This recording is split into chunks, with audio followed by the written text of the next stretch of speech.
আসসালামু আলাইকুম দর্শক, নুরস মমের আরও একটি নতুন পর্বে আপনাদেরকে স্বাগতম।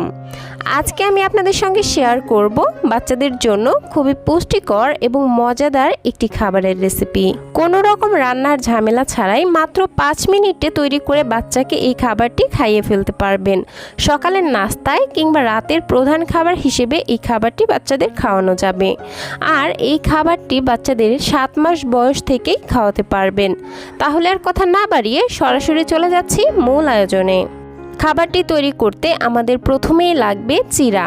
আমি আমার বাচ্চার চাহিদা অনুযায়ী চিরা এখানে নিয়ে নিয়েছি। আপনাদের বাচ্চারা যতটুকু পরিমাণ খেতে পারবে আপনারা ততটুকু পরিমাণই নিয়ে নেবেন। আর আমি এখানে সাদা চিরাটা নিয়েছি, আপনারা চাইলে লাল চিরাটাও নিয়ে নিতে পারেন। এখন বেশ কয়েকবার পানি চেঞ্জ করে চিরাগুলোকে খুব ভালোভাবে ধুয়ে নিব। আমি মোটামুটি 4 থেকে 5 বার পানি চেঞ্জ করে চিরাগুলোকে ধুয়ে নিয়েছি। এখন এই চিরার মধ্যে আরও কিছুটা পানি দিয়ে দিচ্ছি আর ঢাকনা দিয়ে ঢেকে ভিজতে রেখে দিচ্ছি 10 মিনিটের জন্য। 10 মিনিট পর ফিরে আসলাম আর এতক্ষণে চিরাগুলো ভিজে অনেকটা নরম হয়ে আসছে। এবার হাত দিয়ে এই চিরাগুলোকে খুব ভালোভাবে ম্যাশ করে নিব। যে বাচ্চারা চিবিয়ে খেতে পারে তাদের ক্ষেত্রে এখানে আর ম্যাশ করার প্রয়োজন নেই।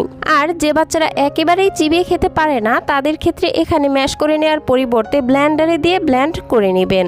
ব্লেন্ড করে নিলে 7 মাসের বাচ্চারাও খুব সহজেই এই খাবারটি খেতে পারবে। ম্যাশ করা হয়ে গেছে। এখন আমি এর মধ্যে দিয়ে দিচ্ছি একটি পাকা আম। একটি মিষ্টি স্বাদের পাকা আমকে আমি হাত দিয়ে খুব ভালোভাবে ম্যাশ করে নিয়েছি আর এবার এই খাবারটির মধ্যে দিয়ে দিলাম। যখন আমের সিজন থাকবে না তখন চাইলে এখানে আমের পরিবর্তে কলা কিংবা মিষ্টি আলু কিংবা খেজুরও দিতে পারেন। এখন এই খাবারটিকে লিকুইড করার জন্য দিয়ে দিব পরিমাণ মতো গরুর দুধ। যে বাচ্চাদেরকে এখনো গরুর দুধ খাওয়ান না তাদের ক্ষেত্রে এখানে গরুর দুধের পরিবর্তে নর্মাল খাবার পানি দিয়ে দিবেন। এই তো এখন সবকিছু খুব ভালোভাবে মিশিয়ে নিব। আর এই তো মিশিয়ে নিলেই এই খাবারটি বাচ্চাকে খাওয়ানোর জন্য একদমই তৈরি। যদি মনে করেন যে কাঁচা চিরায় বাচ্চাদের গ্যাস হবে তাহলে চিরাটাকে একটু সেদ্ধ করে নিতে পারেন। এই খাবারটি বেবিকে খাওয়ানোর জন্য তৈরি হয়ে গেছে। এখন যে বাটিতে বেবিকে খাওয়াবো সেই বাটিতে নিয়ে নিচ্ছি। তো দর্শক দেখলেন তো কত সহজেই তৈরি হয়ে গেল বাচ্চাদের জন্য খুবই মজাদার একটি খাবার। যখন হাতে সময় কম থাকবে কিংবা কোথাও বেড়াতে গেলে রান্নার কোনো ব্যবস্থা নেই সেক্ষেত্রে আপনারা ঝটপট এই খাবারটি তৈরি করে বাচ্চাদেরকে খাওয়াতে পারেন। বাচ্চারা খুবই মজা করে খাবে। তো দর্শক এই ছিল আমার আজকের আয়োজন। আশা করছি আমার আজকের ভিডিওটি আপনাদের কাছে ভালো লেগেছে। ভিডিওটি যদি সামান্যতম ভালো লেগে থাকে তাহলে প্লিজ নিচে থাকা লাইক বাটনে একটি লাইক দিয়ে দিবেন।